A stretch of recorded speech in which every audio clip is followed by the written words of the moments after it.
Today we're getting into the latest Tesla news, including massive Model Y price cuts for many, new Tesla software features, tons of used Cybertrucks and more, so let's get into it, and a special thanks to Recurrent for sponsoring a portion of this video. First up today, Tesla's software-based approach to vehicle design allows them the flexibility to make sweeping changes to their vehicle designs, well after the customer has already taken delivery. Using this approach, they can take in customer feedback and implement changes and new features to improve the user experience. One of these criticized features was Tesla's built-in audio player. It was very functional, but ultimately still had some design language quirks that made it a less than seamless experience. When you were playing music, there were 4 distinct menu states that had different levels of functionality. The default state displayed a small window nearest to the driver that included some of the most used features. You could then enlarge the media player to access more features like shuffle and search. Then there was a minimized version that moved the music icon down into the dock. Lastly, if you had a music service open on the right side of the screen and then minimized the media player, it would shift that player over to the top of the larger panel on the side. These problems didn't ruin the experience by any means, but it was still a design oddity that added up to a muddled experience for a lot of customers. Now, Tesla has just rolled out an update meant to greatly streamline the process of using their audio player. That complicated user experience has been slimmed down to just 2 menu states. Now all of the major player controls like shuffle, repeat, search, and more have been moved to the smaller player near the driver. This menu has also seen an improved progress bar that makes it immediately more clear how far into the song you are, before you had to pull that up to see how far the song was. As for the second state, rather than minimizing your player to the dock, it will shrink to a single bar on the bottom of the screen, showing what you are currently playing. If you swipe up on this bar, it will bring you back to the main music screen, keeping your audio player controls quickly available at a moment's notice. It seems like this updated audio player will be only coming to the Model 3 and Y that have AMD Ryzen chips installed in them. This means that cars built before sometime in 2022 are not likely to receive this upgrade. It seems strange that something as simple as an audio player UI change wouldn't be able to be implemented on older vehicles, so we may still see this update come to them after it has been successfully rolled out to the most recent cars. If not though, this could be one of the first times we're really seeing that at a certain point, the software can only update a certain hardware. When talking about Tesla's recent Auto Park update, Elon commented that this feature relied solely on their AI systems to operate, and that soon this technology would allow your car to drive itself to your destination and park itself automatically.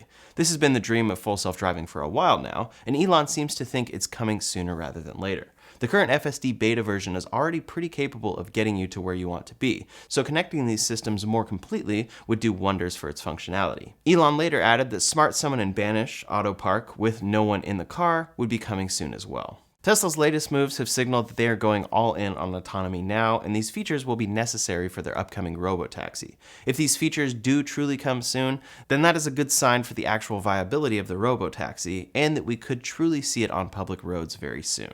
Next up today, the Model Y just received a massive price cut in the US, but it's not too obvious at first glance. Over the years, we've seen Tesla drop Model Y prices, raise them when demand is high, offer inventory discounts, warn us that a price increase is coming next month, and much more. But ultimately, the biggest obstacle for many, as of late, is the monthly payment.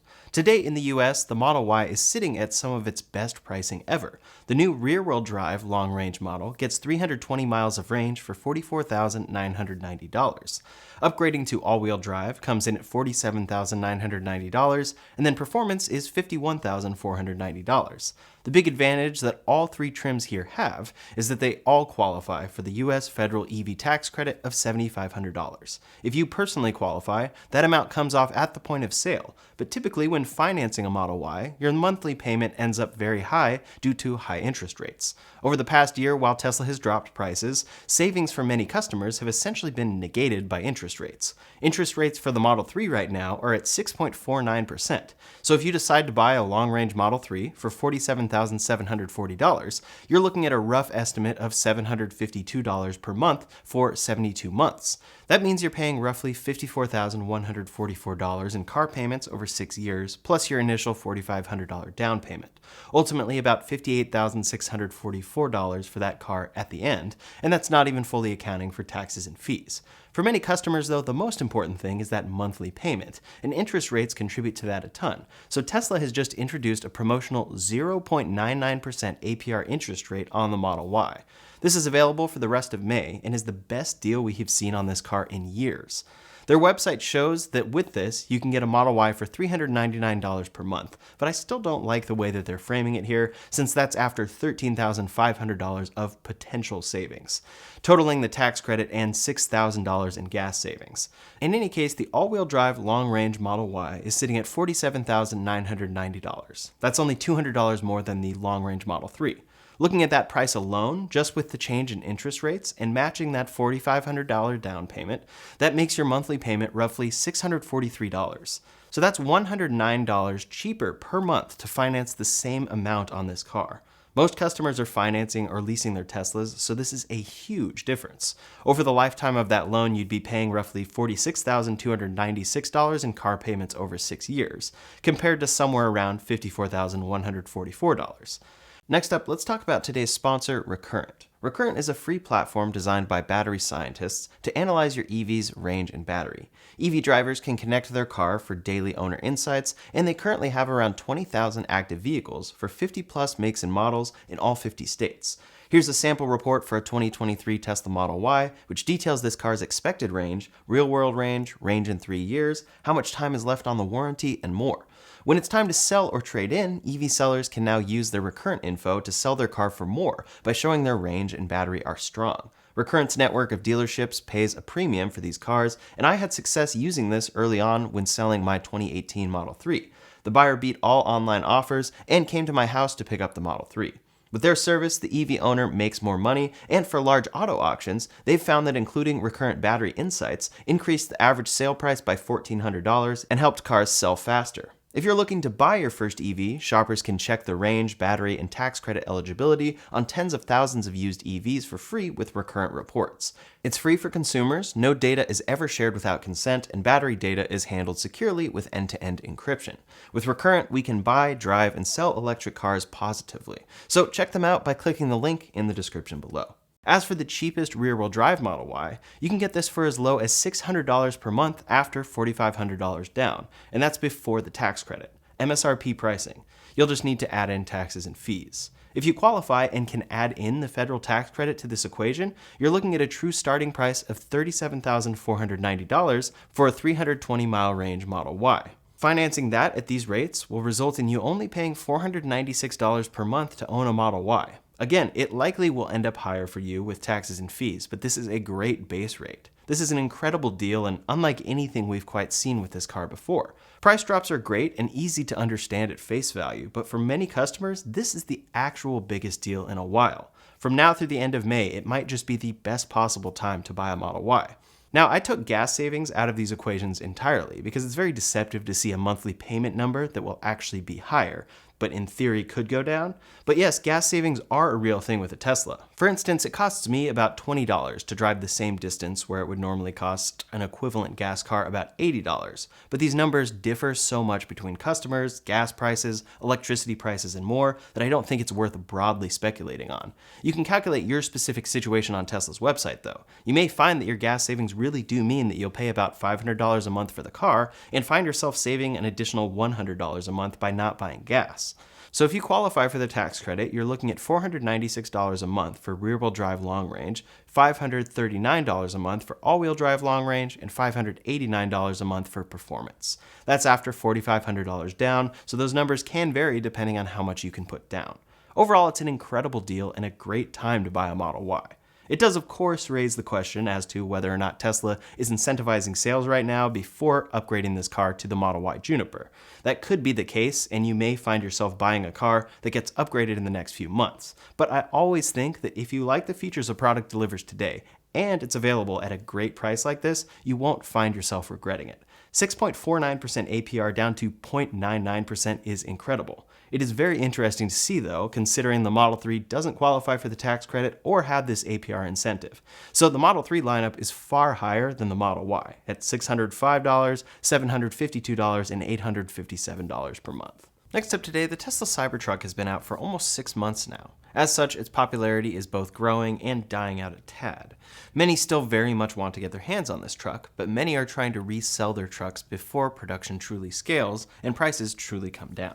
As such, we're now seeing over 140 Cybertrucks available for sale on Car Gurus.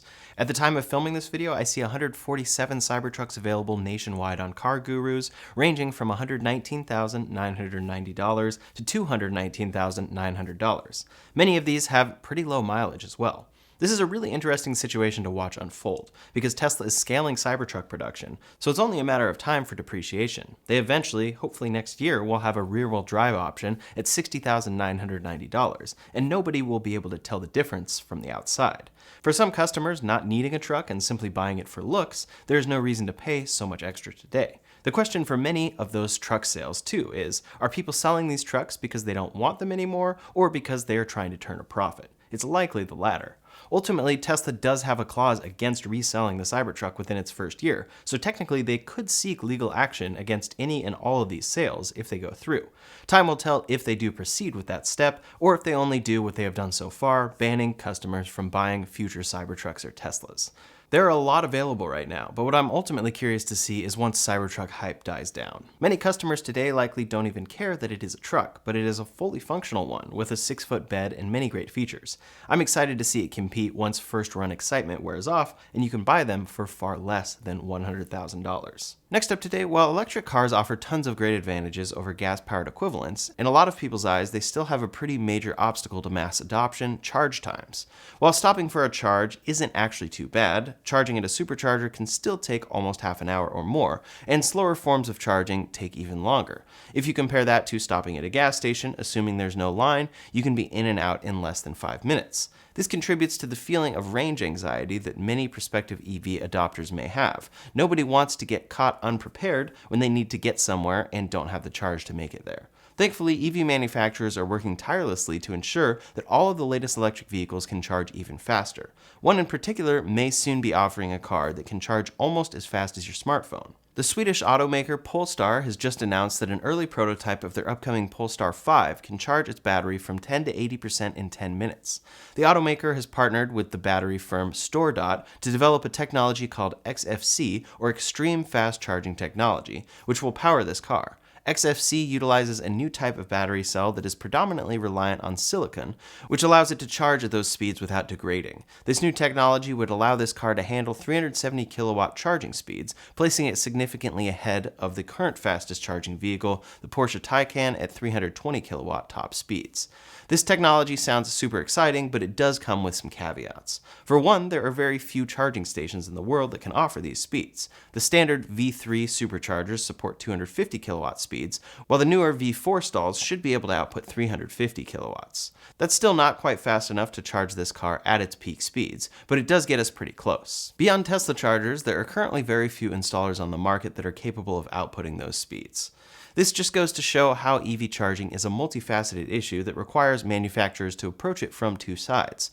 While car manufacturers are working to ensure their vehicles can charge even faster, they rely on the buildup of charging infrastructure to actually support those speeds. This is why it was so concerning to hear that Tesla was cutting their supercharger team. They are undoubtedly the world's leader in EV fast charging technology, and were the ones investing the most money and effort into making it as widespread as possible. We very much still don't know what the future holds there, and it could still pan out well for Tesla, but hopefully at the same time, many installers will step up to fill the void and expand even further so that customers can take advantage of crazy charging speeds like these. The Polestar 5 is currently expected to arrive in 2025, so we'll have to see how things develop in the coming year. Last up today, some updates from other automakers. While some companies have embraced the need for electrification, other automakers have found out just how difficult the transition can be. Tons of legacy manufacturers like Toyota, Ford, and others have slowed their EV ambitions, and many have even gone back to pushing hybrids instead of pure EVs. Making half-measure moves like that is short-sighted in a lot of ways, but one of the biggest reasons is something that threatens the entire Western auto industry: China. Companies like BYD are rapidly expanding across Asia and even into Europe with fully featured electric vehicles that are coming in at insanely low prices. In fact, some of these Chinese companies are growing so much that other manufacturers are worried if they can even keep up.